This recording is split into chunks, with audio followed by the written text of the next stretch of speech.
wild if that's how he broke it to him. Side effects. You thrilled our fans throughout the postseason with a great performance. Gwynn and Chris are ready to go.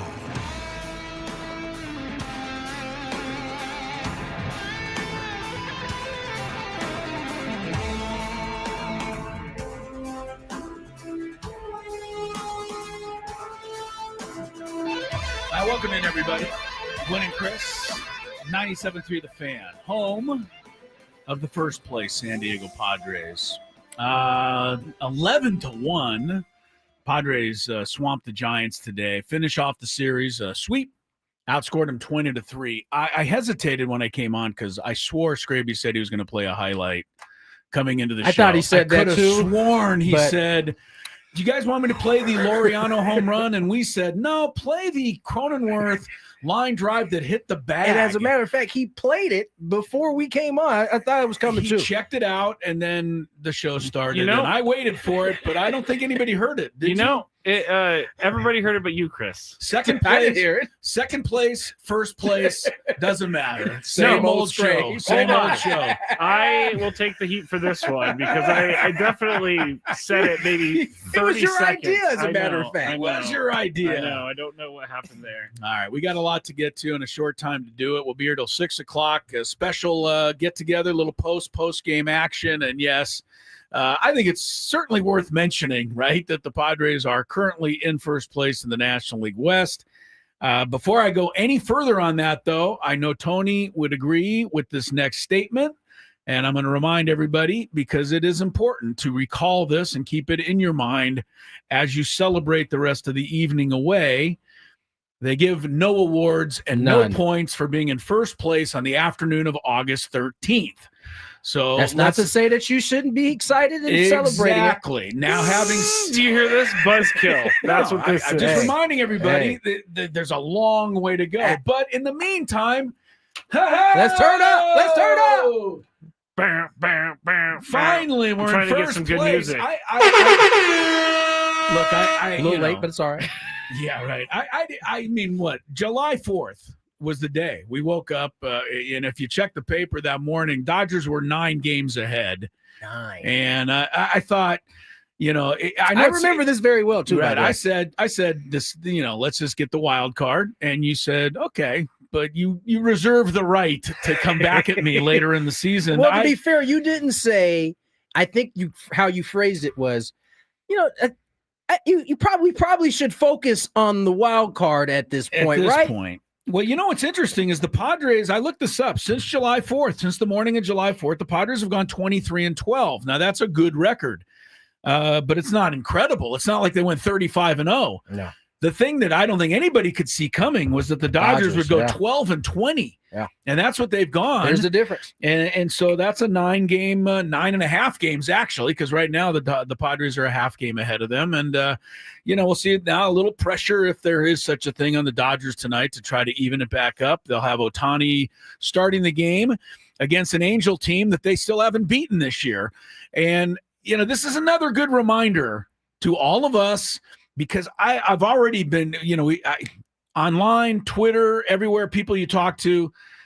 Yeah, I don't know. The Dodgers have kind of an easy schedule. We finished with this team. They finished with that. The Angels are 5-0 against the Dodgers, and they're not a great team. Baseball doesn't work that way. Right. At this point, it's not like football where, you don't want to be playing the Chiefs. You'd rather be playing the Carolina Panthers. Or the Dolphins. Or the Dolphins, right. I think a lot of people watch baseball like it is football. From that kind of mindset, and like, we're playing this team, right? I think at this point is, especially this year specifically, if the game hasn't shown you that you can't go out and predict anything, can't count on any of this. You can't stuff. count on none of it. No. So enjoy the ride. And right now, the Padres are on a wave. A big one right now. They are. Look, if you didn't think they were on on the ride in the wave, all you did do is go back to the highlight that we didn't hear. And can we hear it just so that? Yes. Thank you. Absolutely. This is how the scoring started today. If you didn't hear. 1-2 again, and Cronenworth lines it up the middle. It'll bounce on one hop off the bag into center field. Bogarts just scored. O'Hearn is on his way. Laureano's headed to third. The throw there, not in time. And off the base at second for Cronenworth. A 2-run single to give the Padres a 2-0 lead. And the flood water came flowing after that. A couple of things to say about it, Tony. It was lucky. It was a break, but good teams take advantage of their breaks and make the most out of them. I'd say the Padres made the most out of this. That could have been, I don't know that Adames would have been able to turn a double play there. Yeah, it was hit too soft. Right. So the Padres would have got 1 run, I think, but they may not have gotten 7. Right. But you know what? That's what they turned that break into, and that's what so they're doing that well. And on the other side, if you're in the other kind of streak and the ball goes off the bag, you're like, God, we never get a break. Yeah, you kind of do, because there was one right there. And from there, looks, I mean, we've already talked about this. 4 runs, the game's over. 7. They didn't even need to finish the last 7 innings today, not with Nick Pivetta out there. And with Laureano's home run. Ooh. What did he hit that at the speed of light? 112.7. Wow. That thing shot out of the screen very fast. Yeah. And cannon. He's he's done it. Look, the Padres won these games by a score of 20-3. The first game, the number 7 hitter hit the big 2-run home run to turn the game around. That was Iglesias. Or was that last night? That was for me. I'm sorry. For Min, the first game, the number 9 hitter. Yet last night it was the number 7 hitter, Iglesias. Today, Laureano was the number 7 hitter. They drove in 4 more runs at the bottom of the order today. Fernando had 3 RBIs, which is nice to see too. But the bottom of the order has just been crazy good right now. And you put this together with this pitching. And let's rewind a little bit. Yes. Right? As we got to the deadline, there were all kinds of ideas out there. You know, Quan or Alcantara. We heard some Jaron Duran. We heard a bunch of big names. Even Marcelo Zuna. We shot a lot of them down. Right. But Luis Robert. But the thing that everybody was talking about either top or middle of the order. Right. Thinking of it that way. And that is the way that is not the way AJ Preller went. He addressed the exact needs that needed to be addressed. And boy, it's hard to watch the Padres lineup and not think about that particular part, right? Cronenworth, Laureano, who hit 9 today? Diaz hit 9 today. So, I mean, since that trade, look at the numbers. The bottom of the lineup is surging, and it's a big reason why they are consistently getting up over 4 runs now. And notice Fernando got 3 RBIs. Why? Because the bottom of the order was on base. He's leading off. And so in order for him to get stakes, guys got to be on at the below of the lineup. And that is give me some meat. Yes, that is the pitching has been what the pitching has been all year long. The difference now is this offense is doing more than carrying its fair share of weight. Yeah, they're tacking runs on, and I said it. I mean, you go to these 17 games, they're 14-3. It's their second 14-3 streak of the season. And in those 17 games, they've scored 4 or more 13 times. That was unheard of for the middle part of the season. And of those 13 times they've done it, they've won 12. Yep. They're not going to lose when they score 4 runs almost every time. They might lose 1 or 2 here and there, but not too many. They've now got 50 wins this year against only 15 losses. 50 and 16 when they score 4 or more. 66 games, they've scored 4 or more. And most of them have been recently. Yeah. So it's really a wonder. It's a good thing. Look, I mean, listen, if you start doing this consistently, you're not only going to have one of the best records in when you aren't able to score a lot of runs, but also as you start adding runs, it just makes your team that much more difficult to deal with. And it gives you a little room for error, which they played 3.5 months of the season with no error, no room for error. They couldn't kick a ground ball because it was going to cost them a game. I think there's something else that we should just mention. They're hot offensively, but 50 wins means they have 19 when they don't score 4 runs. So even when they don't, they can still win because their pitching is that good. Dodgers, your turn. See if you can answer, and then we'll be up in L.A. for the weekend. By the way, Tony Gwynn Jr. is scheduled to be back on the air Friday night, but I've heard through the grapevine the way they blew out the Giants without you this week, they may might not leave me want home. you back. I don't know. No, I think I'm showing up anyway. You better be there. Yes, we need you there. Sam Levitt's going up to L.A. It's going to be a big party this weekend. And King C. Starvish coming up this weekend. For the Padres. And, Darvish is the Dodger killer. I mean, his numbers are terrific. And he's seemingly rounding into that kind of form here the last couple of starts too. There was, if there's one thing that I would think that maybe they would think about, the Padres, that is, that today Pivetta pitched in a kind of, it wasn't meaningless, obviously, but he's not lined up to pitch against the Dodgers these next two series. So was there one? It's inaccurate, but go ahead. Was there some manipulation of the rotation you can get? Because I don't know that Cease has the best feel at Dodger Stadium, and I know you're not going to completely redo the entire rotation for one guy, but I kind of want to see Nick Pivetta pitch. So let's talk. Let's. I want to see Nick Pivetta pitch, guys. Let's walk this out a little bit. Can I just correct him first? Yes, please. And then we'll walk it out. Yeah. Because his math is faulty, which is not a shocker.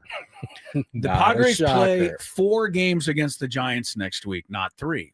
That means that Pivetta, as it stands right now, will pitch the final game on Sunday here against the Dodgers. You know what's really funny? You still want to make the You know what's really funny is that hurt. You know what's really funny is that's going to leave a mark. As I peel back the curtain.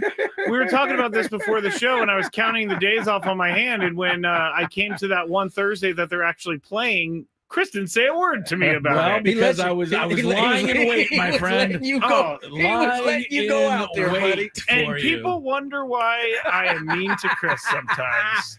He lets you take that. Where were you at, Tony? Hey, you wouldn't do that to me. I was questioning the whole idea from the beginning. But let's just go. Let's just say Pivetta wasn't going to pitch. Let's walk. I'm walking out of the studio. Okay, so so Thursday tomorrow is an off day.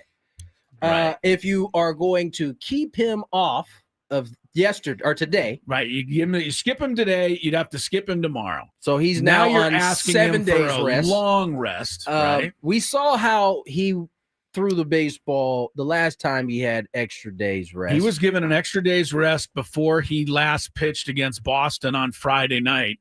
And that was his one bad game of the year. Right. So I bet you that was in their mind. No doubt. Not to mention, Yu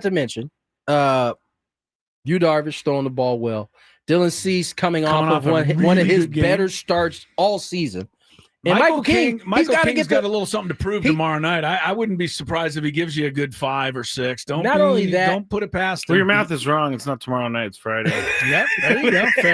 Fair, but not nearly as good. He was ready for that. Yeah, but not nearly as good. The other thing is Michael King needs the innings. Like he's got to build up and get back to the form that we want to see him somehow. You can't keep skipping him, and so he gets the first game in LA. Kershaw, Snell, Glass now for the Dodgers. The Padres have, with the win last night, I believe it is 26 wins this year against left-handed starters. I believe that's the most in baseball. And the first 2 games are against lefty starters. So maybe the Dodgers should consider switching their rotation around. Right. The funny thing to me, and it's not fair to either team, is the fact that by Sunday, August 24th, with 5 weeks left after that, they will not play each other. That's just really not good for baseball. No. It's really bad for baseball. We're going to be excited right now. We're going to be into it. And then we're going to be playing crucial games at the end of August and the beginning of September against Baltimore, Minnesota, and Colorado. It's just not the same. I mean, these are not the teams we should be playing.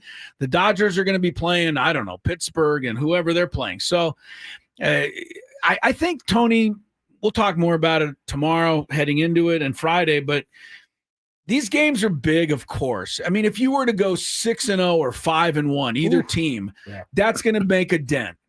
But if it's a 4-2, they're just trading off wins. If it's a 4-2 or a 3-3, okay, then it's going to all come down to the 5 weeks after this. That's really going to decide this division. Yeah, I think with all that being said, Padres are starting to peak at the right time, right? I mean, I would like it to be a little bit later, if I'm being honest, but beggars can't be choosy. And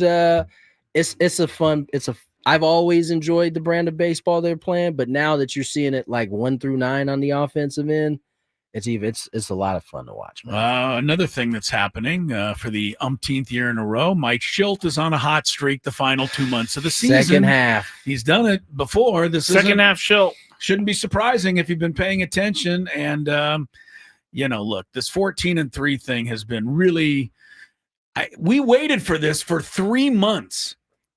They started the season 14-3. Then over a 3-month span, the Padres went 41-46. That's 87 games of basic less than 500 baseball. Where How we were important is that cushion to start the season going 41-46? Right, but now you go one more 14-3, and there you are. Cushion's You're back, right on top, yeah. Right on top in the NL West. Very sweet. Okay, we got an hour to catch up on what else is going on here on this Wednesday, although there really isn't a lot any more important than the Padres being in first place, or even better yet, just how does this sound for fun? The Dodgers being in second place. Sorry, Dodgers half a game out. Oh, it feels good. All right. I can hear Dodger fans out there going, yeah, you got him. Well, hey, it's our turn to talk to your team, okay? Exactly. It's our turn for at least the moment. Talk to your Shohei Ohtani about that, okay? We don't want to hear nothing right now. Let's enjoy. Thank you, Miss Cleo. Coming back.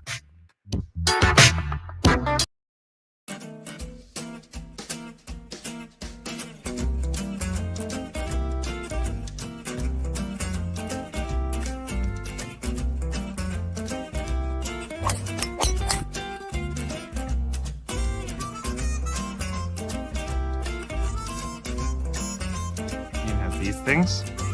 It even tells you, hey, there's a canyon over here. Don't hit it here. Skraby from about 45 feet. His caddy tells him to play it a little to the right. He's been playing well so far today. Fourth hole. Nice smooth delivery. Hit it too hard.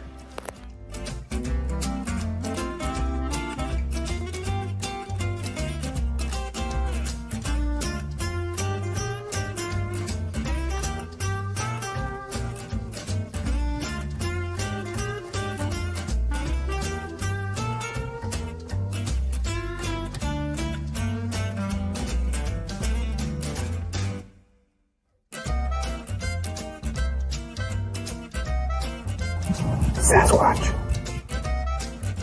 So Chris says that he can't play golf, but this is the second birdie putt he's made for us. This time it was like 20 feet. Thank you very much, Greg. But once again, you're hitting some very nice shots as well. I'm not usually complimentary to you, but I can't help but be complimentary. Your shot making today. With my what? Your shot making. You hit some.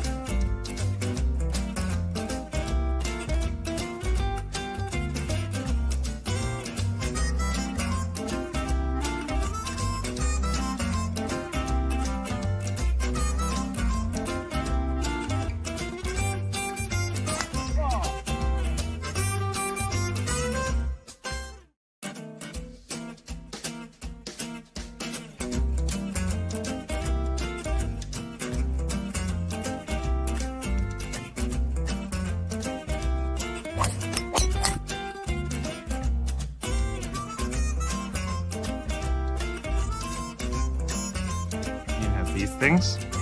It even tells you, hey, there's a canyon over here. Don't hit it here. Skraby from about 45 feet.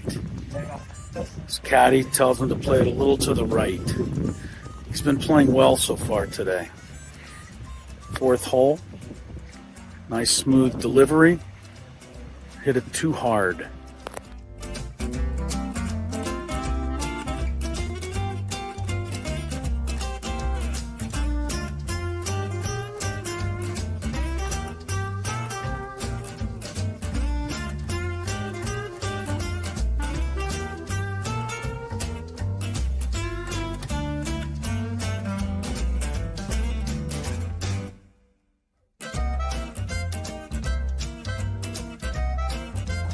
Sasquatch.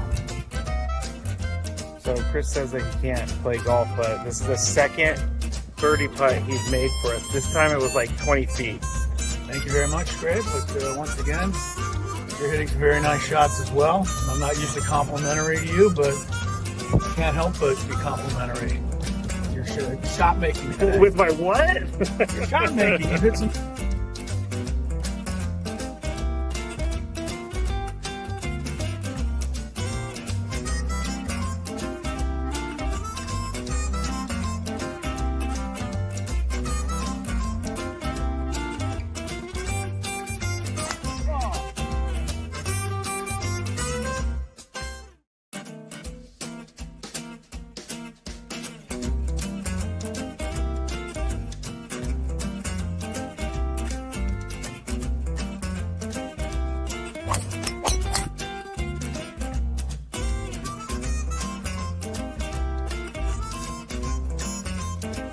These things. It even tells you, hey, there's a canyon over here. Don't hit it here. Skraby from about 45 feet. His caddy tells him to play it a little to the right. He's been playing well so far today. Fourth hole. Nice smooth delivery. Hit it too hard.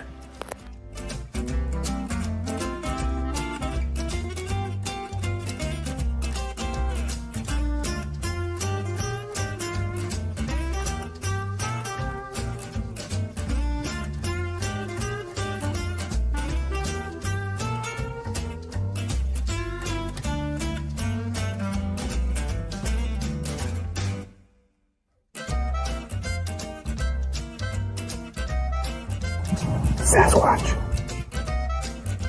So Chris says that he can't play golf, but this is the second birdie putt he's made for us. This time it was like 20 feet. Thank you very much, Skraby. But once again, you're hitting. With a great performance. Gwynn and Chris are ready to go. 2-0 is hammered in the air deep down the left field line. Laureano trying to keep it fair, and he does a home run. Laureano into that tunnel down the left field line in San Francisco. A 2-run homer here in the 5th inning. And the Padres are pouring it on the Giants 10-0. I'm trying to think of a nickname for Laureano.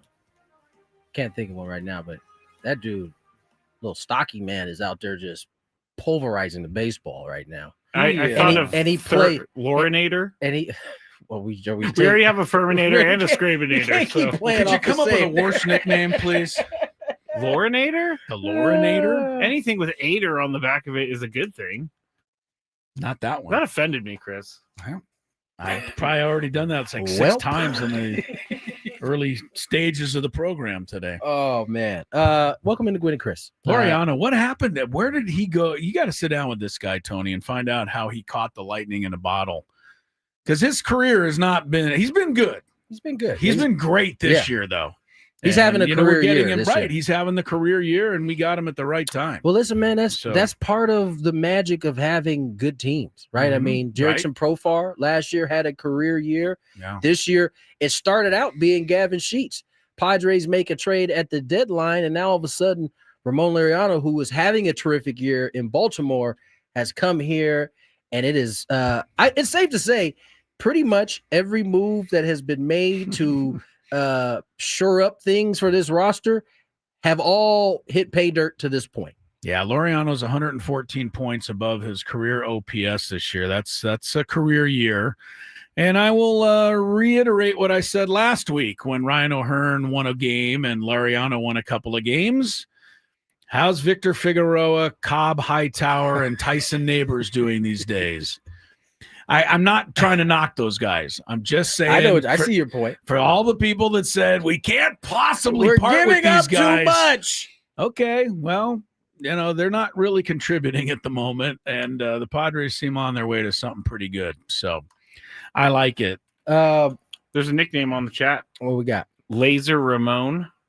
Like Razor? Oh, that's yeah, I love it. That's hard right there. Who we got to give somebody some credit on that one. Goozinator. Goozinator. I'm gonna give you one. I know you're going to hate it, so just turn your mic off.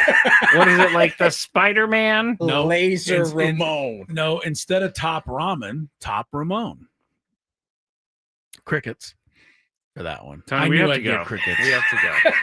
Top We have Ramon. to go. Top Ramon. I'm going to say that from now on. Somebody somewhere is going to like it. We can't yell Top Ramon at Petco. I do like What was Razor Ramon's Scott Hall. his move? Like, what did he used to do to signal that he was about to? Well, I know Scott Hall, when he was Scott Hall, he had the toothpick. Yeah, he always had two. Used to flick it. Yeah, and he'd always have his hair all slicked back. You know who we're talking about, Chris? I don't. No. Razor Ramon? Nah. I don't. I mean, I think I'm he's a Miami okay on legend, too. WWE, but I don't know Razor Ramon. I don't know. This would have been the WWF days. So this really? would have been We're going really, back in my salad this days. This is old school. I had an Iron Sheik poster. I was more on that side You're of an Iron things. Sheik guy. I like the old Iron Sheik, who I believe the Iron Sheik was hilarious. You know, he gave you the whole Mideastern, Middle Gulf, Persian Gulf. He lived in Van Nuys. Yeah, I mean, it was hilarious to me. Okay. So people are loving this. Laser Ramon. His finishing move was called the Razor's Edge. I remember the edge, but he used to signal it. You know, in the same way Rock used to take off his thing. Yeah, you go, rah, rah, rah, rah. And then you'd be like with the people's elbow dancing around before he dropped it. I can't remember what Razor's was, but Laser Ramon, that one might stick. Anybody wants to write me how much they're enjoying Top Ramon, let me know. He said that out loud, too. Top Ramon. I just scored a lot of Ramon. points in the cool department. Someone texted me and said A's fans have already called him the Laser. Yeah, so there it is. Laser there Ramon. it is. So they were ahead of the game. There. Laser Ramon. Thomas, our old Thomas, said the Razor's Edge. Oh, he's talking about the finisher move. I thought that was a Ramon. Yeah, no. I think Top Ramon, though. Top Ramon. Anyway, you're not going to be able to get that out of your head. You're going to want to. If you say it over the weekend by accident, Tony, I'm going to laugh uncontrollably. Oh, please don't let that happen to me. I really don't want to. By the way, Brandon Neff, two games with Midland of the AA League for the A's. No record in a 5.14 ERA. Mason Miller's doing a little more than that for the Padres. I keep trying to stick the fork in. I think I said it best a couple weeks ago on the trade deadline. You did. I said, tomorrow night at Petco Park, we're going to be able to see Mason Miller. Tomorrow night at Petco Park, we will not be able to see Leo DeVries for the next 3 or 4 years. So that is why they traded for Mason Miller. But if all those guys came here and, wasn't working, you could, the complaining would be a little louder. But the fact is they're all just, contributing mightily to what's happening at the moment. So I love it. I looked at the schedule, by the way, for those who just have to look at the schedule.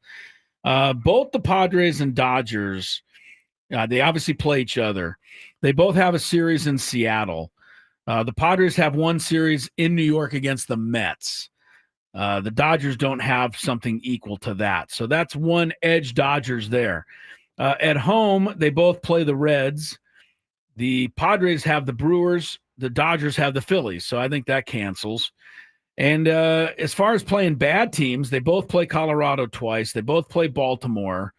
The Dodgers get Pittsburgh, but the Padres get the White Sox.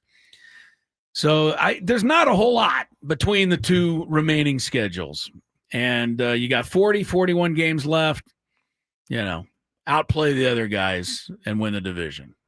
I don't think the schedule is going to really matter. It's not. So, We're doing that just to, make some of the folks out there feel a little bit better or worse, depending on how your viewpoint on it. But at the end of the day, Padres keep playing like this. It won't matter who's on their schedule. Yeah, I don't think anybody's a whole lot better than they are right now. The Brewers, obviously, but the Brewers are, they're beating up the Pirates, which is nice.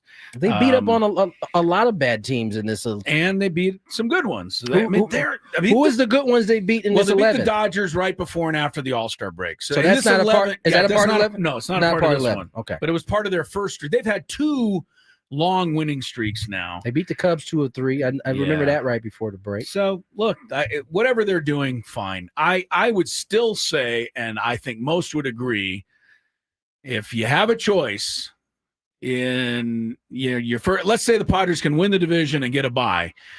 You're going to match up in the second round, 3 out of 5. I'm going to offer you the Dodgers, the Phillies, or the Brewers. I think the Brewers is probably going to be your selection, even though they got the best record. This is going back to our Laser Ramon conversation real quick. All right. I just got a text from a buddy listening to the show. Apparently, we're late to the party. I mean, his nickname's on Baseball Reference. Oh, no. Razor, Laser, or Ramacito. Ooh, I like that one. Just because it sounds fun. Is Baseball Reference one of those ones like Wikipedia where you can go in and edit it yourself? I don't think it is. Oh, darn I don't think it is. I'm going to go in and edit it in. Top Ramon. I think we should do that on Wikipedia. I might make some T-shirts. See what we can do there. Ramon. You know what? I may design a T-shirt if I could find a good design, because that would be hilarious. Some picture of a bowl of noodles. With him coming out of the noodles. I don't know. He's doing it. He's getting it done. By the way, the Padres are not the only team that has made up a lot of ground in a short time. Both NL and AL West divisions coming into today are tied. Yep. Seattle's made up 7 games on Houston since July 10th. Houston. The biggest gainer is Cleveland. Since July 6th, they've gained 10 games on Detroit. Remember, Detroit was running away with that division. It was 15 and a half games. Wow. Last night it was 5.5. I did read somewhere that no team has ever in the history of baseball won a division when trailing by 15 and a half. So we'll see. I think Detroit will probably hang on, but crazier things have happened, as they like to say. Crazier things. Looking around baseball right now. Dodgers play later, as we discussed. They have the last game of second to last game. Sacramento. Sorry, Athletics. They play the late game against Tampa, but LA. It's not really a game. No, LA versus LA, 6:38 our time. Come on, Angels. Shohei on the mound for the Dodgers facing his old team today. We didn't even talk about the fact that Shohei hit into a triple play last night and then had the go-ahead homer his next at bat in the top of the 9th. Yes, but the Dodger bullpen quickly gave that up. back. Gave it up. I was telling the guys that I have really enjoyed listening to Dodgers radio during this last little span, because those guys sound so depressed. Like they realize that their team is running on fumes right now. We got our old friend, by the way, Kyle Hendricks, soft tossing it tonight for the Halos. Oh, that's great. Hopefully, yeah, I know that doesn't engender a lot of confidence. I'm sure. I hate to tell you, but it doesn't. Nothing has really engendered confidence for me thinking the Angels would beat the Dodgers 5 in a row. So, and by the way, last night the game with the Dodgers and the Angels, I tuned it in after the Padres won, and the Angels did tie it in the bottom of the 9th, and the bases were loaded with 2 outs, and Taylor Ward came up with a chance to win it right there, and the count went to 3-0. And I'm thinking, oh, man, 1 pitch, and, we're tied for first place. And the guy missed inside by 1.5 foot, and the ump gave it to him. Yeah, he did. And then Ward ended up making it out, and I'm like, don't tell me that's going to cost us going into first place. But it didn't, so all is forgiven. Let's get to break. On the other side, we're talking Padres, their first place chair, if you will, right now, as they sit atop the division, at least for now. Dodgers play, as we said, later on tonight. More Gwynn and Chris on the other side of some traffic. From the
if ever a song represented celebration, that's it. Wow, the excitement. I can't tell if he's being facetious or if he's being real. He's not sure. Happy Hour is brought to you by GL Pools, the swimming pool experts. Trusted by thousands of San Diegans since 2006. Baseball season is in full swing. So is swim season. So call GL Pools. Mention the word radio. You'll get a free month of pool service. Happy Hour describes it perfectly. Most around these parts are pretty happy. The Padres beat the Giants 11-1 today. A 7-run second inning pretty much decided this game. Padres, I believe in that inning, went walk, single, walk, single, walk, single. And by that time, it was pretty much game over. I think Manny doubled into the corner and to kind of wrap up that rally there. And old Ramos in left field. That was not the throw he had in mind, Tom. I wonder if he went right into the ground. He came up like he wanted to gun at the third, and then something told him no. He don't might have do changed that. his mind. Yeah, you've probably been close to something like that. I hope that particular thing never happened to you out there. But it was kind of it turned into a circus for a minute there, because then there was the wild pitch that sailed over the head, and man, the Padres were just on their way to an easy win. There's two things I want to bring up real quick. First, I don't know who fan side it is, but I'm happy with them at the moment. It's it's one of these web pages that puts out stuff, and they came up with a little story today that says these are the 4 Dodgers who you should blame the most for the team blowing a 9-game lead. Yes. Wait, So who came up with this? The Dodger fans? No, somebody it's called fan-sided. Okay. Yeah, they have. Oh, they cover I've like seen every Fan-Sided, team. yeah. Okay, so the headline is, the 4 Dodgers most to blame for blowing a 9-game NL West lead. It's only a 5-minute read if you want to check it out, but I'll give you the highlights. Number 4, Alex Vesia. Now, they say this is a little unfair. He did blow the save last night, but I mean, who else are they going to use? I mean, Tanner Scott, Kirby Yates, Evan Phillips, Gratterall, Trinan's been bad, but Vesia really hasn't. Came in and hung 2 sliders that got obliterated. And Trinan used to never do that. He never did it last October. I know that. Anyway, Vesia has allowed an earned run in each of his last 3 outings and blown 3 straight saves. Number 3.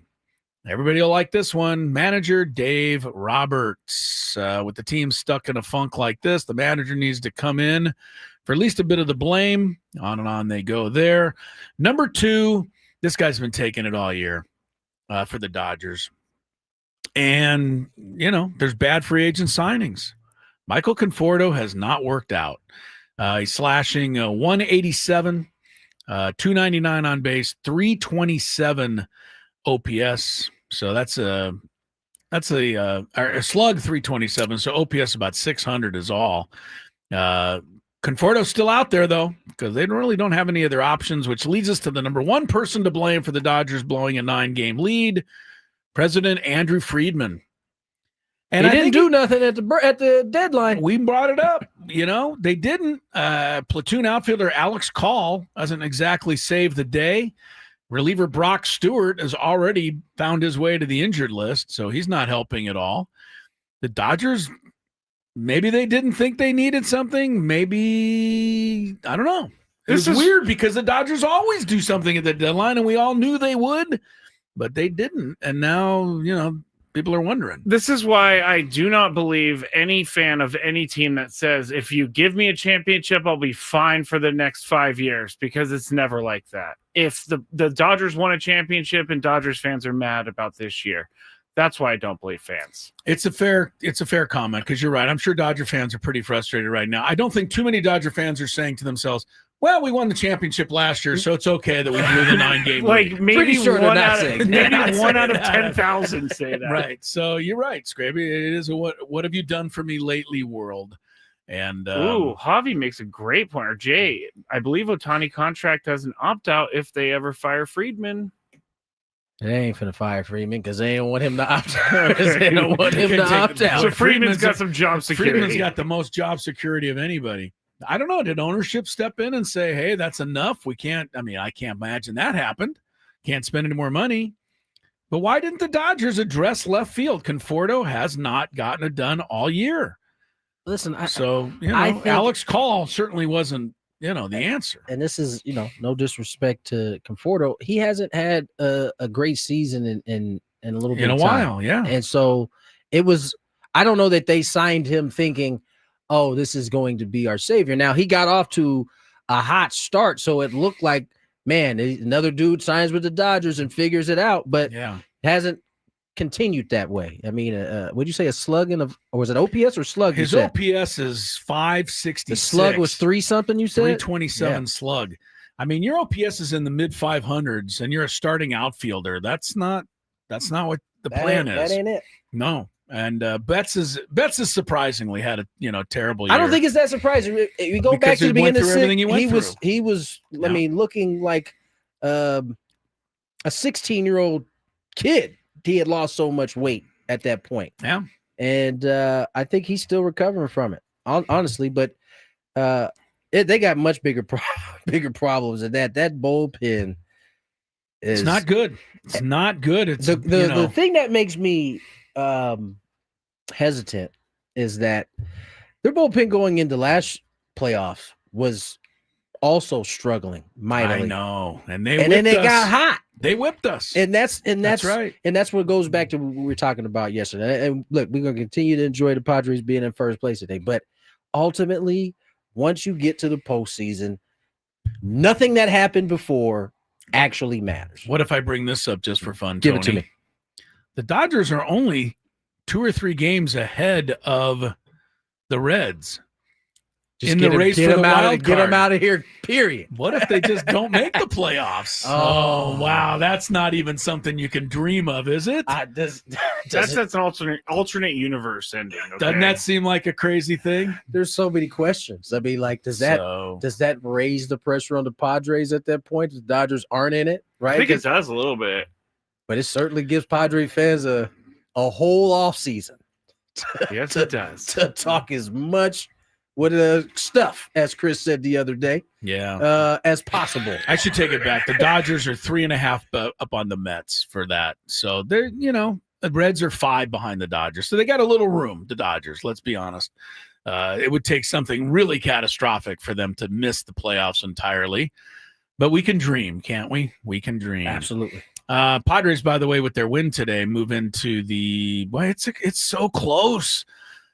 Their 5th best record overall. Milwaukee is still 6 games clear of Toronto as the 2nd best record. Milwaukee is so far up there, you can't even see them. And then Toronto, Philadelphia, Detroit, Padres, those 4 teams are a game and a half apart. So the Padres are that close. I mean, we're feeling our oats today, but Padres are that close to having the 2nd best record in all of baseball right now. Wasn't Edwards in the hunt for batting title right now? He was. Xavier Edwards has been coming up big for the Marlins of late. I know that might have seemed random, everybody, but I happened to look up at the TV and he was running on the bases. You catch it. Isn't Infinity a really good car? I know that's random, but I just looked up and saw one up there. These minds was sports. Okay, very good, Tony. Thank you. Oh, I love Best Western. No way, I just looked up there. Is this what we're gonna do now? Is this what we're gonna do now, fellas? Okay, I see. I see you. All right. I was just clapping, Chris. Chris gave me this look like, what's going on over there? No, it was a good one. That was good. All right. Let's see. We got a break here. We got a little bit more ahead. Skraby's going to do his Chronicles tonight, by the way. What are we doing when we come back?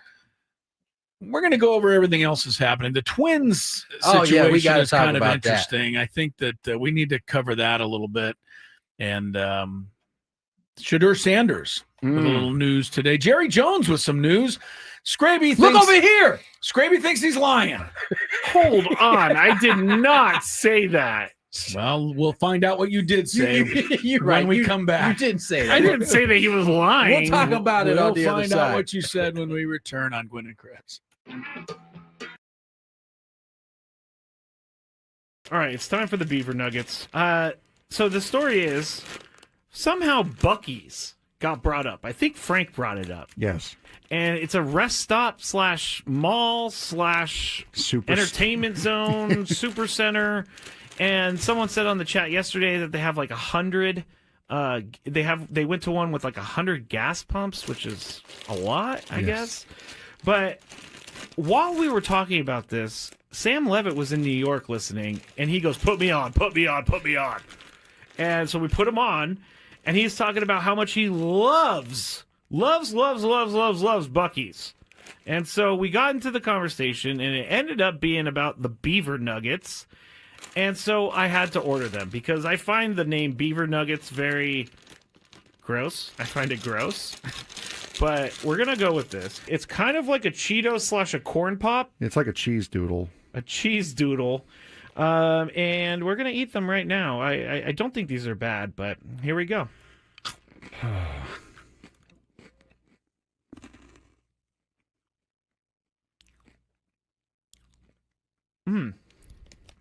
I like it. It tastes like a corn pop. I was just saying it tastes like a waffle, really. It does kind of taste like a waffle. You know what? I'm in. These are good. Yeah, I'm not. You want another one? No, I don't want another one. But yeah, I mean, it tastes like a waffle, like a waffle with syrup on it. It's pretty good. I gotta say, I'm not hating these at all. Actually, they're very good. I like this. The waffle is a perfect explanation. If you've ever had, I'm sorry, I'm talking on the microphone with food in my mouth. But if you've ever had a what is it? A Lay's potato chip that's waffle flavor. It's kind of like that. Sad Fryer says, "Are they cheesy?" No, they're not cheesy at all. Actually, they're sweet. No, it's like a hard waffle with syrup on it, with dried encrusted syrup on it. Now I don't exactly know what the puff is. It could be just fake something. Most likely. I mean, it's like caramel a little bit too.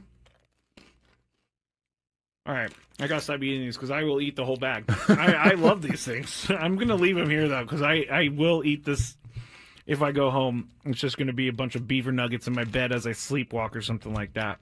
All right, it's time for the Beaver Nuggets. So the story is somehow Buc-ee's got brought up. I think Frank brought it up. Yes. And it's a rest stop / mall / entertainment zone, super center. And someone said on the chat yesterday that they have like 100. They went to one with like 100 gas pumps, which is a lot, I guess. But while we were talking about this, Sam Levitt was in New York listening, and he goes, "Put me on, put me on, put me on."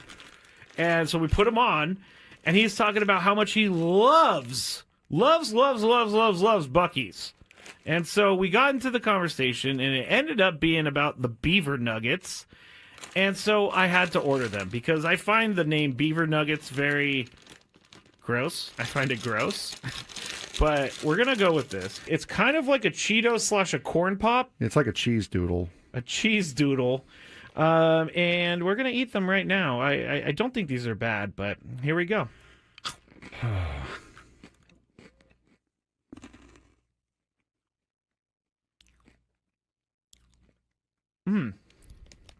I like it. It tastes like a corn pop. I was just saying it tastes like a waffle, really. It does kind of taste like a waffle. You know what? I'm in. These are good. Yeah, I'm not.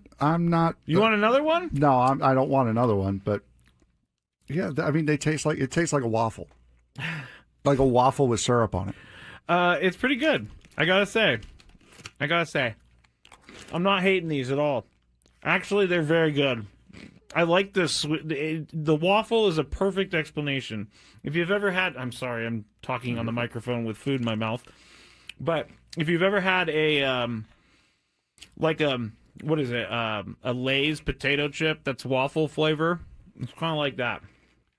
Sad Fryer says, "Are they cheesy?" No, they're not cheesy at all. Actually, they're sweet. No, it's like a hard waffle with syrup on it, with dried encrusted syrup on it. Now I don't exactly know what the puff is. It could be just fake something. Most likely. I mean, it's like caramel a little bit too. All right, I gotta stop eating these because I will eat the whole bag. I love these things. I'm gonna leave them here though because I will eat this. Tatis swings, bangs it up the middle. Adames can't get there into center field and a base hit. Laureano has scored. Cronenworth is on his way. 2-run single for Fernando and a 4-0 Padre lead. 5:34 on the clock. Tony Gwynn Jr., Chris Ello, Matt Skraby. Enjoying a Padres butt whooping, or whooping butt, however you want to say it. They take a 11-1 victory. They take it. They're probably getting into Los Angeles. I mean, probably any minute now. Well, let me check the. Oh, that's right. You stocked them, so yeah. Let me. You definitely will know exactly where they are. How do you know what flight they're taking? Oh boy, he's a stalker. Yes, I have my ways.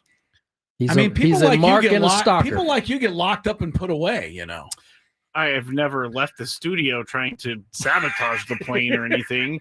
Tony, when you guys play the Giants, you fly at SFO, right? No. Where do you fly at? Oak time. Really? Yeah, go all the way over there, huh? I mean, it's not that far. Well, crossing the bridge kind of stinks. I mean, I think it's an easier airport to fly out. When you get a police escort like Tony and company get, they definitely get a. Do you fly into LAX when you're going to? Fly into LAX. All right. Do they really get a police escort leaving town? Some places we do. Like there are certain cities that I know for football they do because football's football. But yeah, there are certain cities that if you're leaving after a day game on a weekday, you'll never get to the plane. So right, you wouldn't even make they'll it. Get us an escort. I think San Francisco's one of them. Philly's one of Philly. You're right down the street from the airport. There's not a ton of them. I got to be honest with you. Everybody should get to enjoy a police escort a few times. It's amazing how small these cities really are when you don't have to stop anywhere. really not that far across town. I remember the first time I ever experienced it. I was a kid, and it was at an All-Star game. I was actually sitting in the front seat of the bus with my dad. Yeah. And like just seeing how we were just rolling through lights, it was like the coolest, thing ever. And everybody else is just, I know they're probably flipping you off as you go by. Probably but are. Too bad. I believe they haven't taken off yet. Oh, okay. Thank you, stalker. Supposed to arrive at 6:50 p.m., so they're about to get in the air. Quick Aztec note, by the way. Just mentioned your dad made me think of the Aztecs. They named their starting quarterback. I saw that. Congratulations to, I think it's Jason Denegal. Is his name. Shout out to Kirk Kenny Michigan. Who broke that story. Yeah, Kirk was on it. Way to go, Kirk. And the Aztecs have their QB now, so they're ready to roll for the upcoming season. We mentioned Jerry Jones, and this is to me it's kind of a frightening story, but to Skraby it's just a flat out lie. Apparently, to Skraby, Jerry Jones said that he survived a very dangerous battle with stage 4 melanoma, and he says that there was an experimental trial drug that they brought out there that saved his life. Jerry Jones is 82. Talked about undergoing the cancer treatments in Houston. He never revealed any details while it was going on. He says he's totally cancer-free now. No tumors. Skraby says... This guy loves to put words in my mouth. All right, what'd you say? What did you say? Yeah, I said that it's a perfect time for a distraction. Wait, did you say it with that tone? I said, well, no, Jerry Jones is probably doing this because it's a perfect time for a distraction. Like, I don't think that he's lying about having cancer. I think that what is that tone insinuating? What is he doing? He waited to drop the story. So you think he's telling the truth? You just think he was holding on to it to be. So able he to held on to it just in case Micah Parsons held out. Yeah. Oh, okay. Oh, he knew Micah Parsons was going. Okay. And I'm not saying that Jerry Jones like did this during the year. Oh, I'm going to hold on to this one until camp. I think that PR people were like, "Hey, this might be a good story because it'll take the pressure off of you." You're all-timer that somebody would go melanoma, stage 4 melanoma to distract somebody. I am not saying he's lying. Stage 4 is very serious. We know. Thank We you. know. Thank you. Thank you for pointing that Stage out. anything is serious. I know from personal experience with in my family just earlier this year, and it is scary. By the way, you guys paint me like I'm this horrible person. well, we made it up actually. I just didn't want you to think of something else, so we just told everybody. Yeah, exactly. It was a distraction. I hate you guys. I mean, anyway, I was going to say something nice like, "Hey, I'm kind of glad Jerry Jones is okay, but maybe I'm not glad. Maybe he should come clean on this Trying to and get tell over us on that us. it's yeah, right." Skraby. You can't even keep your real feelings. well, about you this know guy. what's not being talked about today? Michael Parsons? Exactly. You know what's funny though is on the top headlines of NFL, the second story is Cowboys Jones says experimental drugs saved my life. The fifth story says Jerry Jones talking about preventing Parsons talks. So he hasn't actually eliminated the story. It's right That's here. funny that because Chris and I do this all the time. His ESPN is different from my ESPN. Why? Because I don't have that headline at all. Really? My first headline is NBA approves seas sale. No, I'm on the NFL page. Oh, only. okay. Let me go to the well, no, NFL page only. okay. I'm talking. Okay, I didn't know your So NFL page. It's the fifth NFL story Right. of the But day. it's Mine. It's the seventh NFL story. Well, it's still there. Still there. But it's put down at the bottom, and at Okay. the top it says Jerry Jones experimental Okay. drug. Jerry saved my life. Jones gets over on us by lying about having cancer. I Very good. didn't say that. Kind of seems like you did. There's something else, man. Something else. Can I ask you guys a question? If Please. we're gonna stay in the NFL talk, we're gonna For a moment stay right here for a moment. Let me mention that while we're talking football, anytime we talk about football, You didn't need to say that. Just read the read. on 97.3 The Fan. What? It's presented by Paramount Plus. What didn't I need to say? Nothing. Just keep going. You can't count on much these days, except for Skraby causing me havoc. Can you just start the read over? Football talk on 97.3 The Fan, presented by Paramount Plus. You can't count on much these days, but you can always count on Sundays with the NFL on CBS and Paramount Plus. Watch your local NFL game live every Sunday on CBS and Paramount Plus. All season long, visit ParamountPlus.com/NFL to get started today. All right, here's my question. So I love pro football talk because Mike Florio is kind of like me in a little bit of ways. But Kevin Stefanski, head coach of the Browns, was asked about Myles Garrett speeding. And he said it was disappointing. But I want to ask you guys this question. And I'm not going to just say it's the Browns. But when they ask the media, is asking Stefanski in the press conference if there's been internal discipline, does this quote mean they're not doing anything, but we're serious about it? The quote is from Stefanski, "I'll keep everything internal." Does that mean they're not actually punishing him? No, doesn't mean that. It doesn't mean that they could be punishing him some, but to me, we talked about this yesterday. We joked a little bit about, well, he ought to have to go through this. You have to go through that. I'll be honest. I did come up with something that I think Myles Garrett should have to do. First of all, I would like to see somebody take away his license. This has happened 8 times. I think that's enough. But beyond that, I think something that might finally get Myles Garrett's attention to get him to stop going 100 miles an hour and a 50 or a 60 or wherever he keeps doing. How about a visit with Henry Ruggs? Ooh, this to me might get your attention. that might not. Henry might not Ruggs bad. didn't think anything could happen to him. He had to do the time too. Yeah, I mean, his whole life is ruined. And The NFL wants to let him back in, so. well, okay, but we understand what this guy's gone through, Skrabe. Right. Well, we've talked about the Henry Ruggs situation and all Right? of that. I mean, all of these people that drive 110, you know how outspoken I am against this, but, nobody thinks it's going to happen to them. But if you go face to face with somebody it happened to, it might get you to think twice the next time. It might. I don't know if there's any cure for it. Because you know that Myles Garrett if he's going to continue driving 100 miles an hour, probably not going to injure himself. I like what Tony said, and that's what bothers me. I mean, I get what you're saying, Chris. I don't know that they're similar just because Henry Ruggs did it while he was under the influence and actually killed someone. Yeah. But I think what Tony said yesterday might be the best way to go. Have him go to a bunch of talks from people who have lost family members in a speeding accident. Okay, that's similar to what I'm saying. It definitely is. It definitely is. But like, he should go to 10, 15 of those, not just one. Yeah, I mean, Chris is right. 8 times going over 100 is or 6. I think a couple of them have been 60 and a 30, but whatever. It's apples and apples. It's too much. 8 times. Come on. That's a lot. That's a lot. Anybody checking out the Kelsey podcast? I don't want to promote something, but this is the talk of the world, today. His girl was on there with him. Well, she's supposedly announcing her new album today. Yes. Are you in line for this, Skraby? For the new album? Taylor Swift? No. Are we the only people on the planet that could care less? Because everyone else seems to care. No, I can think of one person.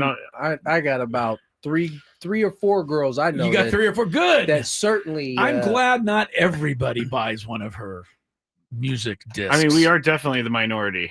Yes, we're 1,000% the minority. Yeah. It's not even close. Yeah. Dude, are those guys? Are those guys like? Are those guys? We talking Kelsey? Yeah, we're talking about the Kelsey's? Kelsey Bros. Yeah. Are they? I don't. Where are you? Are they going the with most this? famous athlete? How do I say this? Because they're not the most famous athletes in the world, but I think they may be just because they're in the Taylor Swift world.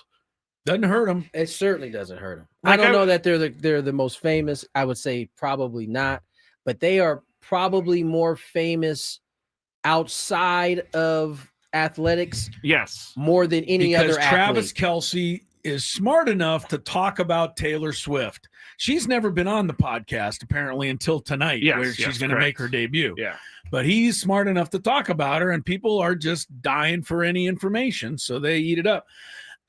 But where would they be if he wasn't in a relationship with her? I don't think they'd have the same question. I don't think they'd have the same I think popularity. They'd have some popularity. Their podcast was bubbling before he started. It most certainly was, and it's a good podcast too. So yeah, I don't know that it. I don't know. It's a hard one. I'm not gonna act like I know either. I don't know. Elizabeth on the chat has a good Taylor.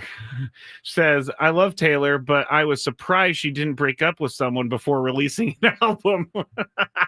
Is that her normal? Oh, she does usually sing. I don't know. She sings about breakups all the time, basically. So okay, never, ever, ever getting back together. Apparently, everything I've read says, marriage is either about to happen, or maybe some even think it already has. They're engaged. Who knows? It's something that people talk about Kelsey, endlessly. I'm trying to get married as soon as possible. Before we go to the Skraby Chronicles, why? Travis needs the money. I don't think he needs the money. What is the reason why he needs to hurry up? I mean, Travis Kelsey's doing okay. She might change her mind. She's one of the most successful music acts in the world ever. Listen, if I'm Travis and I've been able to get this far, I don't know if you're gonna be able to tell me much at anything at this point. She's my girlfriend at this point. Maybe even engaged at this point. Did you guys hear, speaking of podcasts, I might as well keep on down this road for a moment.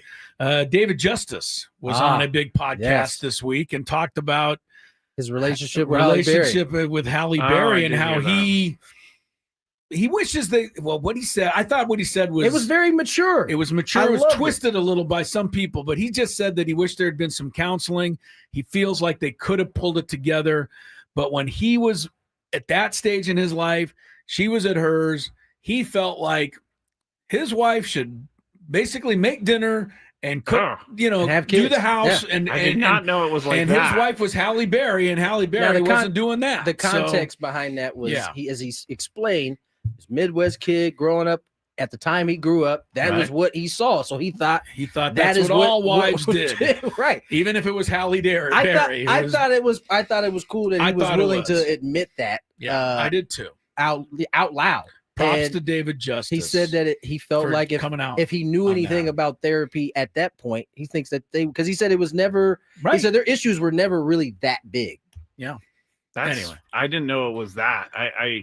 I read the gist of the conversation, but I did not know like you said, he grew up in a certain mindset. So he told one of the craziest things he's ever seen happen in a clubhouse. He left names off of it. I can't remember the story he I told. Didn't hear that, but it was pretty good. If I can remember, I'll bring it back up at some point. Yeah.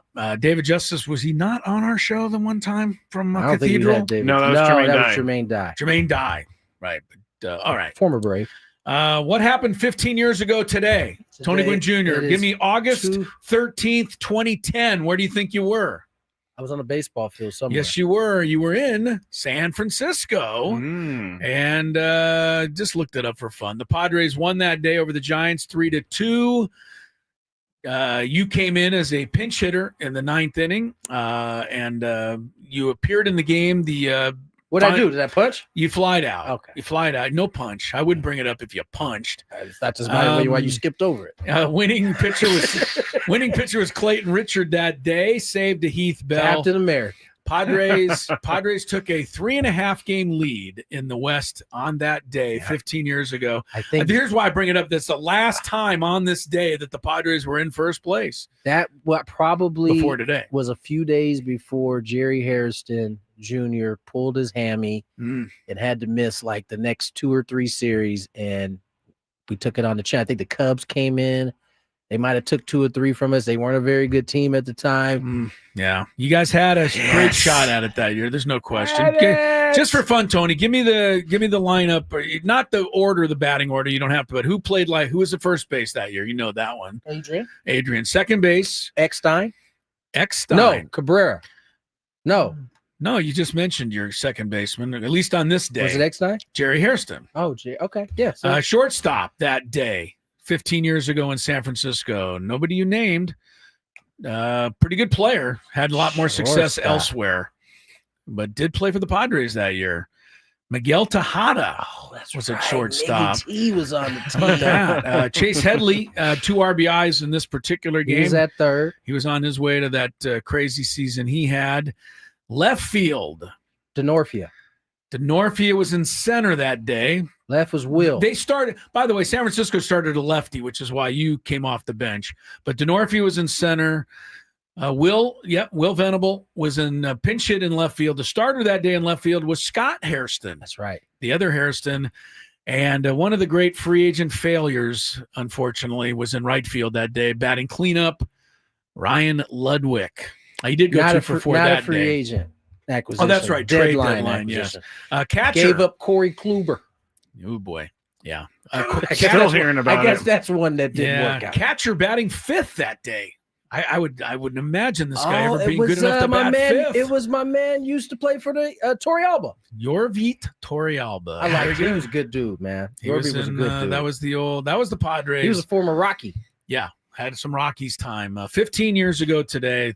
Who pitched for us that day? Clayton. Richard, yes. He started, you had the good relievers, man. You had Gregerson knock down the 7th. Bell. Mike Adams knocked down the 8th, and Heath Bell closed it out in the 9th. And that was all 3 guys had an ERA of under 2. Yeah, they were. So that was a pretty good bullpen. It was the same thing. We got and most of the time we weren't scoring 4. I can guarantee you that. We were scoring like 3, sometimes 2. Yeah. And if we had a lead after 6, lock it down. And that's what happened on that day. You guys got the lead in the 6th, 3-2.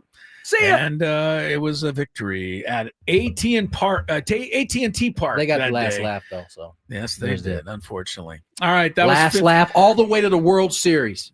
They won it all. Yes, the first of 3. Yes. You guys could have stopped it before it ever started. Man, that's crazy. Why didn't you do it, Tony? Yeah, Tony. I sucked that year. I broke my hamate that year. Oh, you did, huh? That's a tough year. That's a tough year. A lot going on. I'll give you that. It was a pretty good year for the Padres all the way to the last weekend. This year, going to take it a little further. This hour 97.3 The Fan is brought to you by Staples. Calling all parents and teachers at Staples, your back-to-school budget is officially saved by the button, the easy button. With supplies as low as 25 cents, plus laptops up to 40% off and more deals on top brands and trending styles. Find it all at Staples. That was easy. All right, Skraby's going to carry it on for an extra hour. He's got the Skraby Chronicles today. If you just tuned in, you're getting off work. The news is pretty good today. Padres 11, Giants 1, and the Padres, as it stands right now, are in first place and alone in first place, a half game up on the Dodgers in the NL West. The Dodgers can even that up again when they take on the Angels later tonight. Both teams are idle tomorrow. We'll have a full 4-hour show. We also have the roundtable tomorrow morning, so make sure you tune in for that. And then Friday, we're going to be at Islands, Skraby and I, broadcasting live from 2 to 6 in Carmel Mountain on Friday. Tony will be on his way up to Dodger Stadium and the Padres and Dodgers over the weekend. It's getting good, people. It's getting good. For Tony Gwynn Jr., Matt Skraby, who will be coming right back, Chris Ello, enjoy the rest of your evening.